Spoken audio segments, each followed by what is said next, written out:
साला जब भी देता देता छप्पर फाड़ के।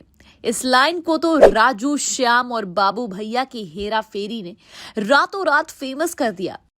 क्या अक्षय कुमार अपने करियर को सिर्फ सीक्वल्स एंड रीमेक्स तक सीमित रखेंगे या उन्हें नए एंड चैलेंजिंग रोल्स के साथ अपनी एक्टिंग वर्सेटैलिटी को प्रूव करना चाहिए? परेश रावल ने अपना स्टार पावर दिखाने के लिए हेरा फेरी 3 के प्रोड्यूसर को सताया और परेश रावल को इस फिल्म में कास्ट करने के ऊपर क्रिटिक्स और ट्रेड एनालिस्ट ने कौन सा बड़ा स्टेटमेंट दिया। हेरा फेरी ये शब्द ही एक इमोशन है भाई, पर सोचो अगर हेरा फेरी 3 का प्लेन ऑडियंस के दिलों में लैंड नहीं कर पाया तो इससे सिर्फ फिल्म की टीम का ही नहीं बल्कि पूरी इंडस्ट्री का नुकसान हो सकता है। पर एग्जैक्टली ऐसा क्या हो सकता है, यही सोच रहे हैं ना, तो आइए बताते हैं कुछ पॉइंट्स। क्या हेरा फेरी 3 वो मूवी होगी जो एक बार फिर से राजू, श्याम और बाबूराव के आइकॉनिक ह्यूमर से इंडस्ट्री को नए हाइट्स पर ले जाएगी?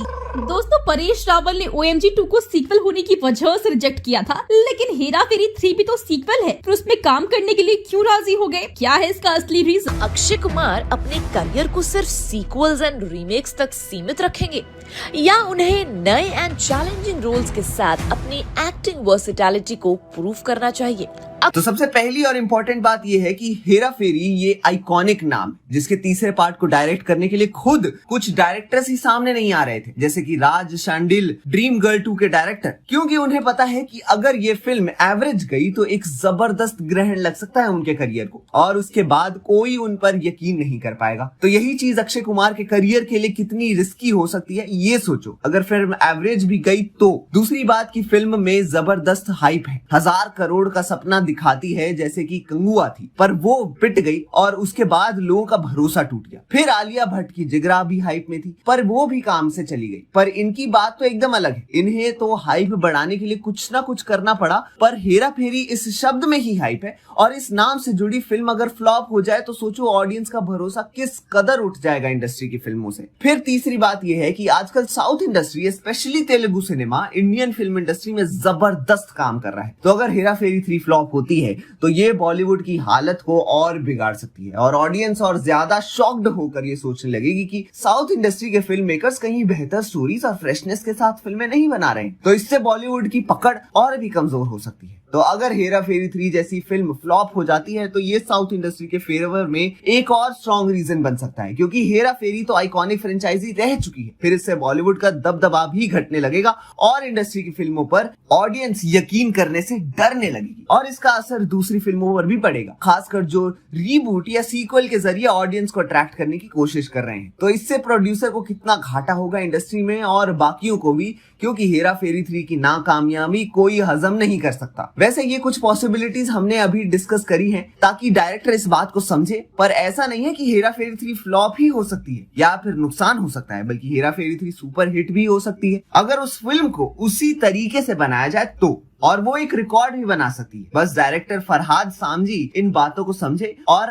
फाइनली अपनी स्क्रिप्ट में उतारे। आपके क्या विचार है हमें कमेंट सेक्शन में अपनी राय जरूर बताएं और देखते रहिए हमारे चैनल बॉलीग्राज स्टूडियो। दोस्तों, हेरा फेरी फ्रेंचाइजी बॉलीवुड के कॉमेडी जॉनरा का एक आइकॉनिक एग्जांपल है। इसके टाइमलेस डायलॉग्स जैसे कि ये बाबूराव का स्टाइल है और राजू, श्याम और बाबूराव की केमिस्ट्री को आज भी फैंस याद करते हैं। लेकिन हेरा फेरी 3 की इम्पोर्टेंस सिर्फ नॉस्टैल्जिया तक सीमित नहीं है, क्योंकि रिसेंट सालों में बॉलीवुड कॉमेडी का स्टैंडर्ड गिरता हुआ नजर आया है। भूल भुलैया 2 जैसी फिल्में हिट हुई क्योंकि उन्होंने नॉस्टैल्जिया और फ्रेश ह्यूमर का बैलेंस रखा, लेकिन हंगामा 2 और कुली नंबर 1 जैसे प्रोजेक्ट्स फेल हुए क्योंकि उन्होंने आउटडेटेड जोक्स पर फोकस कर दिया। हेरा फेरी 3 के पास चांस है बॉलीवुड कॉमेडी को एक नए लेवल पर ले जाने का, अगर स्टोरी रिलेटेबल और ह्यूमर फ्रेश हो तो। अगर हेरा फेरी 3 डिजिटल स्कैम्स या फिर फाइनेंशियल फ्रॉड जैसे कंटेम्पररी इश्यूज को अपने कॉमेडी एंगल में इंक्लूड करे तो ये मूवी आइकॉनिक बन सकती है। इसके साथ ही नॉस्टैल्जिया सिनेमा का एक पावरफुल टूल है। जिस तरह मुन्ना भाई और धूम जैसे फ्रेंचाइजीज ने अपने आइकॉनिक कैरेक्टर्स से ऑडियंस का इंटरेस्ट बनाए रखा, वैसा ही हेरा फेरी के कैरेक्टर्स के साथ भी हो सकता है। बाबूराव और राजू की केमिस्ट्री को लोग आज भी याद करते हैं, लेकिन नॉस्टैल्जिया का सही इस्तेमाल बहुत जरूरी है। सिर्फ पुराने जोक से काम नहीं चलेगा, नए आइडियाज भी चाहिए होंगे। अक्षय कुमार, सुनील शेट्टी और परेश रावल की रियूनियन एक बड़े सिनेमैटिक मोमेंट से कम नहीं है। इस ट्रायो की केमिस्ट्री फ्रेंचाइजी की बैकबोन है और उन्हें वापस एक साथ देखना फैंस के लिए ट्रीट होगा। अगर ये टीम अच्छा कंटेंट डिलीवर करे तो ये फिल्म गारंटीड ब्लॉकबस्टर बनेगी। हेरा फेरी फ्रेंचाइजी हमेशा से ही प्रॉफिटेबल रही है। पहली फिल्म कल्ट क्लासिक बनी और सेकंड फिल्म एक बॉक्स ऑफिस हिट थी। आज के टाइम में जब बॉलीवुड फ्लॉप फिल्म से जूझ रहा है, हेरा फेरी 3 एक प्रॉफिटेबल वेंचर हो सकती है जो इंडस्ट्री का कॉन्फिडेंस वापस ला सकती है। हॉलीवुड में द हैंगओवर और डेडपूल जैसे कॉमेडी फ्रेंचाइजीज ने कमाल किया है, लेकिन बॉलीवुड इस एरिया में अभी भी पीछे है। हेरा फेरी 3 एक एग्जांपल बन सकती है कि कैसे एक सक्सेसफुल कॉमेडी फ्रेंचाइजी बनाई जाए जो कि हार्ट, ह्यूमर और क्रिएटिविटी का परफेक्ट ब्लेंड हो।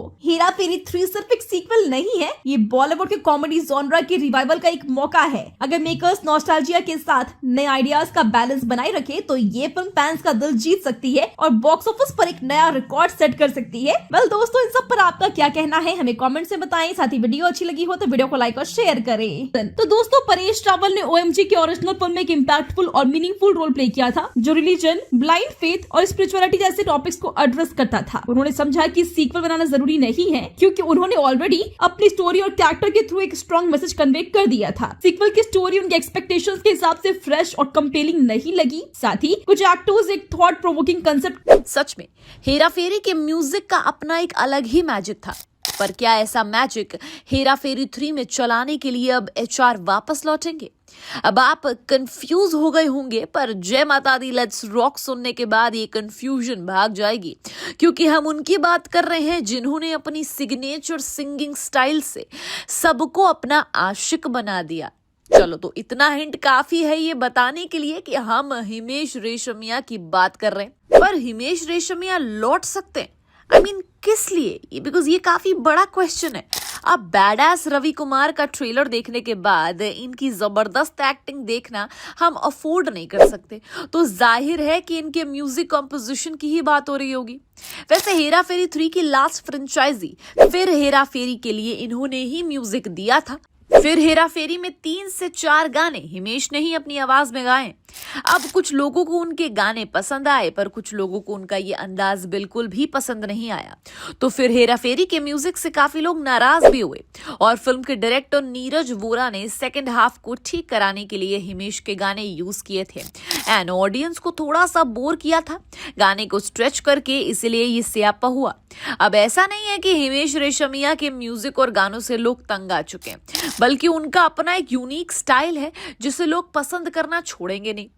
वैसे हेरा फेरी का म्यूजिक कंपोज किया था अनु मलिक ने, जिन्हें सेकंड फ्रेंचाइजी में हिमेश ने रिप्लेस किया। पर हिमेश के म्यूजिक से हेरा फेरी फ्रेंचाइजी कुछ खास यादगार तो नहीं रही, तो हेरा फेरी 3 में इन्हें मौका मिलने की पॉसिबिलिटी ना के बराबर ही है।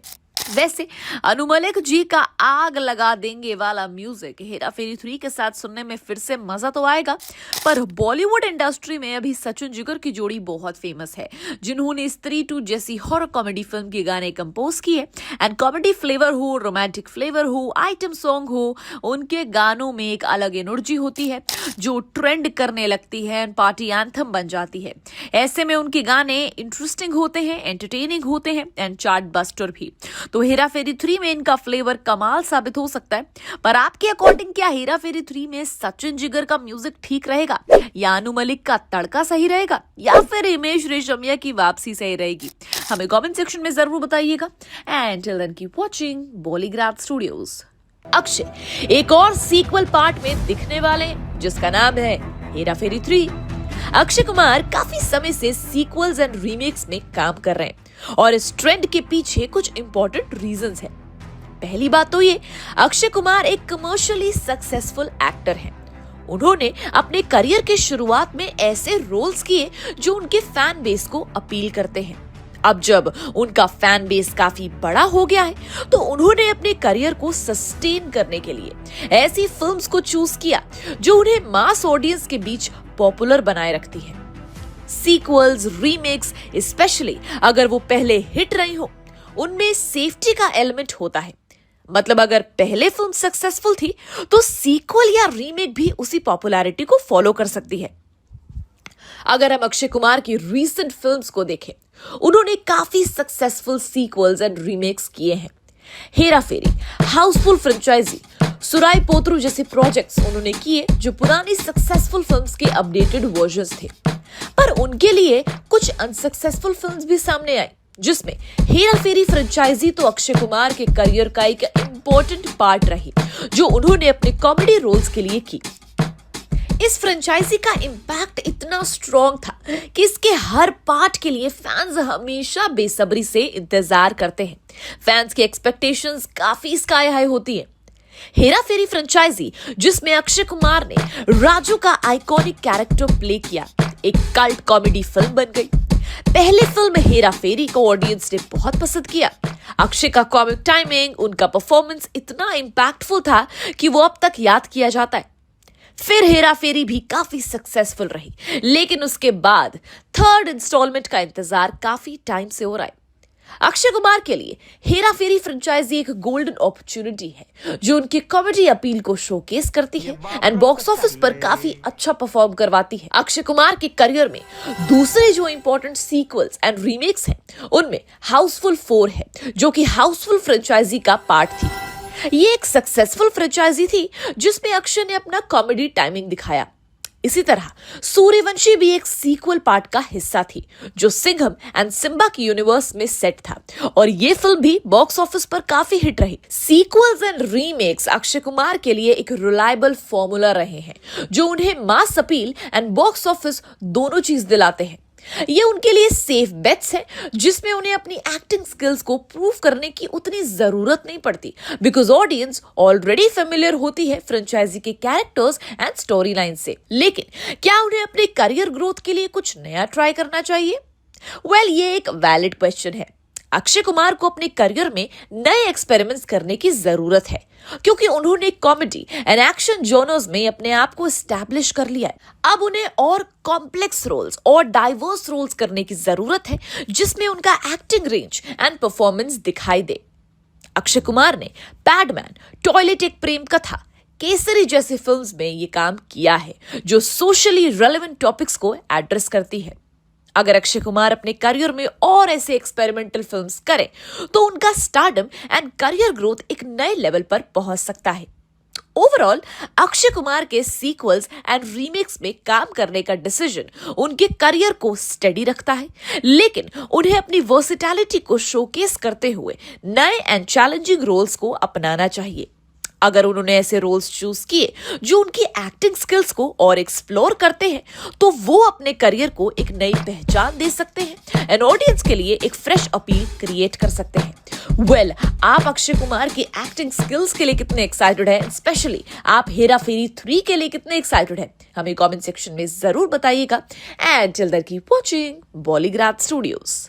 वैसे क्रिटिक्स ने जो कहा है ना, उसे सुनकर आप भी हमारी तरह दंग रह जाएंगे, और उन्होंने 16 आने सच बात कही है। अब जब भी हम हेरा फेरी का नाम सुनते हैं, तो चश्मिश धोती पहने हुए बाबू भैया हमारी नजरों के सामने आ जाते हैं, और अगर राजू इस फिल्म का मसाला है ना, तो बाबू भैया नमक हैं, और उनके बिना ये खिचड़ी टेस्टी नहीं लग सकती। और अब उन्हें लेकर क्रिटिक्स का ये कहना कि परेश रावल का हेरा फेरी 3 में होना, यानी कि हेरा फेरी 3 की आधी जीत तो वही हो गई। इसका मतलब क्रिटिक्स को ये गारंटी है कि हेरा फेरी 3 में बॉक्स ऑफिस पर जीतने की हाई पॉसिबिलिटी है, जिसमें बहुत बड़ा कंट्रीब्यूशन स्टार कास्ट का होगा, और उसमें भी परेश रावल का होगा, क्योंकि परेश रावल इस फिल्म की जान है। उनके sense of humour, comedy timing और जबरदस्त डायलॉग के बिना मजा कहाँ। पर परेश रावल अपने स्टार पावर को लेकर बहुत कॉन्शियस हैं भाई। मतलब जब साल 2000 में हेरा फेरी आई थी, तो उसके लिए परेश रावल ने 17 लाख रुपए लिए थे, सुनील शेट्टी ने 19 लाख तक की फीस ली थी, और अक्षय कुमार ने 20 लाख रुपए लिए थे, जिसके चलते हेरा फेरी 7 करोड़ के बजट में बनी थी। अब तो जाहिर है कि इतनी सी फीस में कौन ही काम करेगा। अरे अक्षय कुमार अगर 90 करोड़ लेंगे, तो परेश रावल पीछे थोड़ी रहेंगे। तो परेश रावल ने हेरा फेरी 3 साइन करने के लिए प्रोड्यूसर से 5 से 6 करोड़ की फीस ली है, ऐसा बोला गया है। अब ऐसा नहीं लगता कि परेश रावल को इतनी फीस देने में प्रोड्यूसर को कोई दिक्कत थी। इसकी कंट्रोवर्सी हुई, बवाल हुआ, ऐसा कुछ भी नहीं है। अरे बाबू भैया इतनी फीस मांग ही सकते हैं, और परेश रावल की फीस को लेकर कुछ लोगों को ये फीस कम ही लगी। पर परेश रावल का तो यही कहना है कि भाई उनका भी कोई स्टार पावर है, तो ऐसे में वो कम फीस तो नहीं ले सकते, उन्हें भी अपना घर चलाना है। तो कैरेक्टर जितना मायने रखता है, उतना ही पैसा मायने रखता है। और एक बार उन्होंने ये भी बोला था कि उन्हें बड़ी फीस मिलते हुए भी उन्होंने कभी इलॉजिकल रोल एक्सेप्ट नहीं किया, तो कैरेक्टर भी उनके लिए मायने रखता है। पर हमें ऐसा लगता है कि परेश रावल को और फीस मांग लेनी चाहिए थी। अरे हेरा फेरी का नमक है ये, अगर ये नहीं होंगे तो पूरी फिल्म बेस्वाद ही लगेगी ना, है ना। वैसे आप कितने एक्साइटेड हैं हेरा फेरी 3 के लिए, ये हमें कमेंट करके जरूर बताइएगा। तो दोस्तों अभी के लिए फिलहाल इतना ही, हम फिर मिलेंगे एक और नई वीडियो के साथ। धन्यवाद।